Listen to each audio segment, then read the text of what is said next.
Duhet krishterët të bëjnë tatuazhe. Edhe është një pyetje pak e sikletshme në botën ku jetojmë, sepse tatuazhet janë bërë diçka shumë e zakonshme. Edhe tritë krishterë madje bëjnë tatuazhe. Por çfarë thotë Bibla për tatuazhet? Ne nuk duhet bëjmë asnjë tatuazh mbi trupin ton. Levitiku, kapitulli 19, vargu 28 e thotë këtë. Shumë krishterë thonë kjo është në ligj, por tash jetojmë në hirin e Krishtit. Dhe a duhet në kohën e hirit Krishtit, krishterët mushën me hir të bëjnë tatuazhe.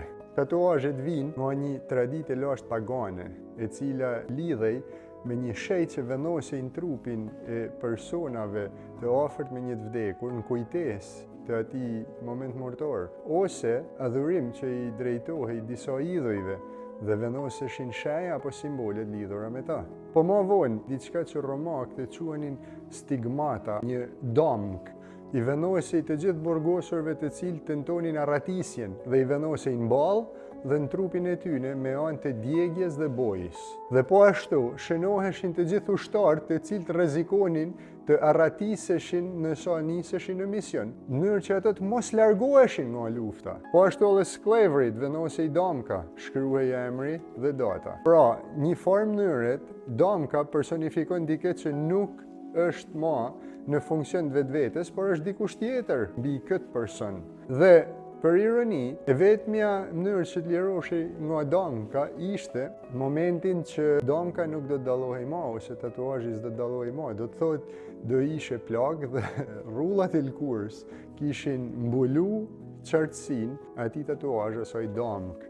Pyetja që unë shtroj sot është pse ne, si të krishterë, kena nevojë të bëjmë një tatuazh kur në fakt ne nuk jena sklever ta skujt, por Zoti Jezus na kollon mundësinë me jetu të lirë, nga gjithçka që ka dominu jetën tonë, qoftë ajo një traditë fetare, qoftë ajo mëkate të kalumes apo vese, të cilat shpesh njerëzit i shprehin përmes një tatuazhi në trupin e tyre. Jezus i thotë, "Tash më jeni të lirë, mos bëni gjëra të cilat ju kthejnë edhe herë në skllavëri." Prandaj të krishterët, siç edhe Pali i mëson në letrën e parë të Korintësve kapitulli 3, ai thotë, "Trupat tuaja janë tempulli i frymës shejt. Ju keni për detyrë me u kujdes për ky tempull. Ne nuk e kena borxh mëkatit, si kena borxh mishit. Jena të lirë në Krishtin."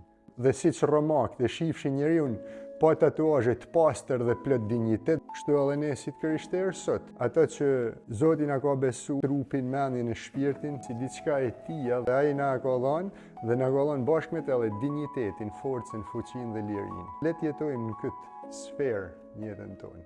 Zoti ju bekoftë shumë.